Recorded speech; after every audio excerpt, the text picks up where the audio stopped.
হচ্ছে। নতুন কোনো কোম্পানি নিয়ে করার কোনো সুযোগ নাই, কারণ ডেস্টিনি আমার প্রাণের কোম্পানি। ডেস্টিনি 2000 হচ্ছে আমার মেয়ের মতো। ডেস্টিনি 2000 লিমিটেড আমার মেয়ের মতো। কোনোভাবেই প্রতিষ্ঠানটি ক্ষতিগ্রস্ত হোক সেটি আমি চাইব না।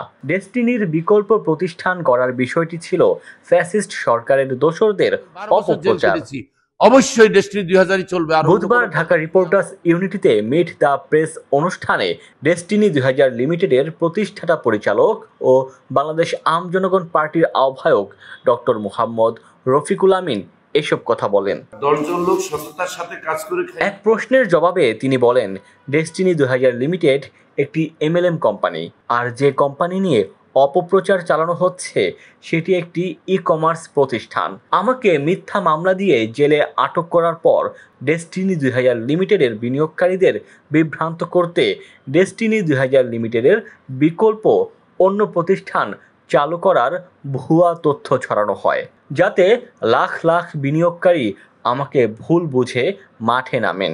কিন্তু এসব অপপ্রচার সত্ত্বেও 45 লাখ বিনিয়োগকারী আমার পাশে ছিলেন, এখনো আছেন। ডেস্টিনি 2000 এর কোনো ঋণ নাই। রফিকুল আমিন আরও বলেন, ডেস্টিনি 2000 লিমিটেড আমার সন্তানের মতো। এই প্রতিষ্ঠানটি ক্ষতিগ্রস্ত হোক এমন কোনো কাজ, এমন কোনো পদক্ষেপ আমি নিতে পারি না। ডেস্টিনি 2000 লিমিটেড আমার প্রাণ। আমি 12 বছরের বেশি সময় জেল খেটেছি ডেস্টিনি 2000 লিমিটেডের জন্য। গ্রাহকদের সম্পূর্ণ টাকা ফেরত দেওয়ার মতো ডেস্টিনি 2000 লিমিটেডের যথেষ্ট সম্পদ রয়েছে।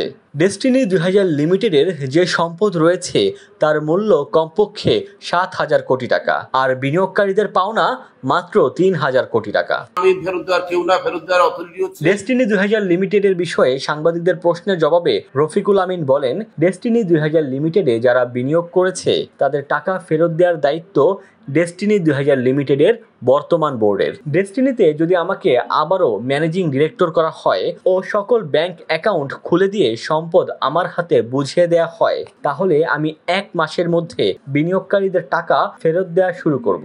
যারা বিনিয়োগ করেছে ওই টাকা ফেরত দেওয়ার মালিক ডেস্টিনি 2000 লিমিটেডের বর্তমান বোর্ড। আমাকে যদি আবারও ম্যানেজিং ডিরেক্টর করা হয় তাহলে আমি মানুষের টাকা ফেরত দিতে পারবো। সরকার ব্যাংক হিসাব খুলে দিলে তার পরের মাস থেকেই বিনিয়োগকারীদের টাকা ফেরত দেওয়া শুরু হবে। বর্তমানে অ্যাডমিনিস্ট্রেশনে সেই টাকা দেওয়া। তিনি বলেন, আমি এখনো ম্যানেজমেন্টে ঢুকতে পারিনি। আমি ডেস্টিনি 2000 লিমিটেড বাদ দিয়ে কোনো কোম্পানিও করিনি। আমি নতুন একটি ই কমার্স কোম্পানি করেছিলাম, সেটাও এখন বন্ধ। ডেস্টিনি 2000 লিমিটেডের কোনো ঋণের দায় নেই। ডেস্টিনি 2000 লিমিটেড গ্রুপের 6 থেকে 7,000 কোটি টাকার সম্পদ রয়েছে। এখানে দায় আছে 3,000 কোটি টাকা। আমার নামে মিথ্যা স্টোরি বানিয়ে।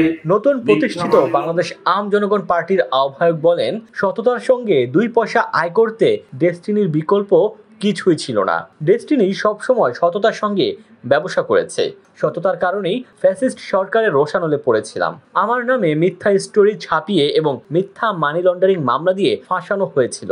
আমার মামলার এজাহারগুলো পড়লে আপনারাও ভালো করে বুঝতে পারবেন। পর্যবেক্ষণ করেন, দেখবেন ওখানে কোথাও কিন্তু আমার বিরুদ্ধে দুর্নীতির অভিযোগ আনে নাই। ঢাকা রিপোর্টার্স ইউনিটির সাধারণ সম্পাদক মাইনুল হাসান সোহেলের সঞ্চালনায় মিট দ্য প্রেস অনুষ্ঠানে আরও উপস্থিত ছিলেন ডিআরইউর সভাপতি আবু সালেহ আকন। প্রথম কথা হচ্ছে, আমার বিরুদ্ধে অভিযোগ এনেছে ফ্যাসিস্ট সরকার এবং আমার বিরুদ্ধে সাজাও দিয়েছে ফ্যাসিস্ট সরকার। এটা পুরোটাই বানানো। আপনারা জানেন, ডেস্ক রিপোর্ট, দৈনিক ডেস্টিনি। রাজনৈতিক ব্যক্তিত্ব কিন্তু মিথ্যা সাজা দ্বন্দ্ব হয়েছিল, পরবর্তীকালে এই সরকারের আমলে সেগুলোর থেকে ওনারা মুক্তি পেয়েছেন ধীরে ধীরে।